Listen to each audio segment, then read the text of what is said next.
All right, welcome back. True confession.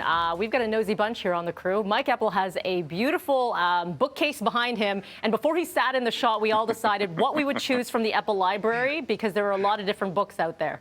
Many leather-bound books and smelling of rich mahogany. Is that right? You got it, Burgundy. There's a book, though, called Who Said That? And we want to learn more about that one. And it's to your left there, the bottom.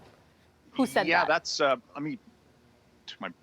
other side, to the white bookcase. White bookcase. Who said that? White bookcase? Yeah. Oh. Bottom. Oh, okay. Who said that? Sorry, we're eating up all your business time. Yeah, okay. Hang on. There we go. That's okay. What's that one about? Yes, this is selected from the Empire Club of Canada speeches 1903 to 2003. Bring that out to your Friday dinner party, Mike. There you go, eh? Okay. Yeah. That's a real page-turner. Switcheroo. Now, listen, yeah, if you do any events for the Empire Club, you get that as a parting gift, you see. So all right. So we'll dip back into your library. Historic tome. There's a Cujo book. There's the Ken tractors. Dryden. We're classic very distracted. Books about tractors. There you go. Okay, shall we get? We should get to business, right? All right. Okay. We'll do that. Big announcement yesterday, which we knew was coming. The timing on it is massive, with Pfizer getting full FDA approval. We know it was an emergency use approval, hence being rolled out. So what does this mean for the grand scheme of things?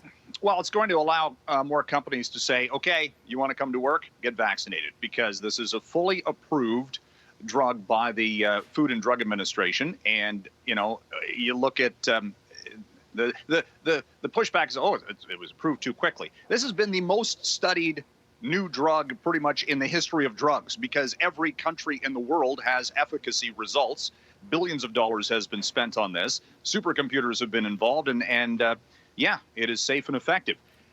Now, the interesting thing, too, Melanie, is this allows Pfizer to market the COVID-19 vaccine. Yes, you may see commercials for this now.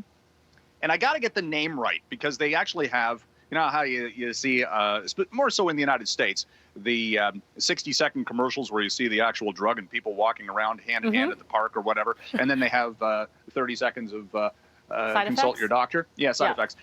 So it's I can't even say it. Comirnaty.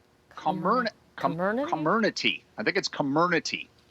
Okay, so they come up with these drug names, and they actually need to market them because you got to figure out how to pronounce them. So that's a combination. This is a combination. I got to read this off the sheet here because it's community, immunity, mRNA, and COVID. We'll figure this out. Comirnaty, I believe it is. Rolls right off the tongue, doesn't it? Anyway, Moderna's actually got one, a brand name for their COVID-19 vaccine called SpikeVax. That's easier. That I can say. That's easy.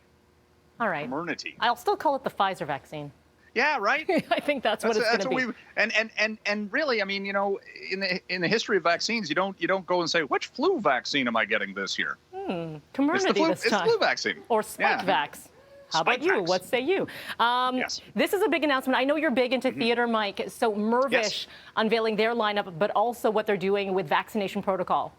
Yeah, going to reopen in December, and they're talking about you got to show you've been inoculated, double vaxxed, or there's a little bit of wiggle room. Got to do a test within 78 hours if you're not vaccinated.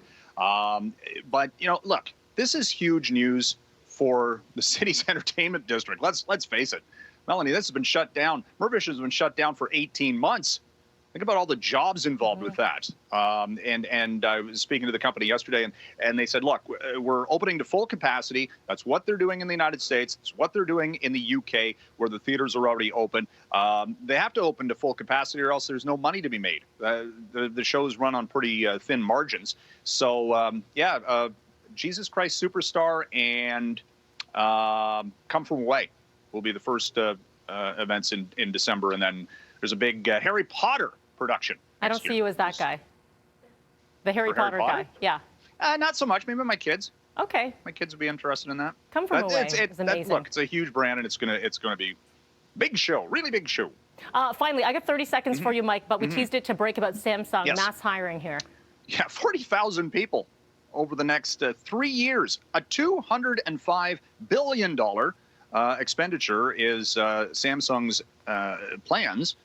look, they're dealing with the global computer chip shortage. How do you deal with that? You ramp up production. You have to hire people and expand your plants. And a lot of this will be in the company's home country of South Korea, but globally as well, Melanie. So don't be surprised if the tech sector will be looking in general at a hiring spree. So, look, they've got a lot of money to spend because their stock valuations are at record highs and the money coming in.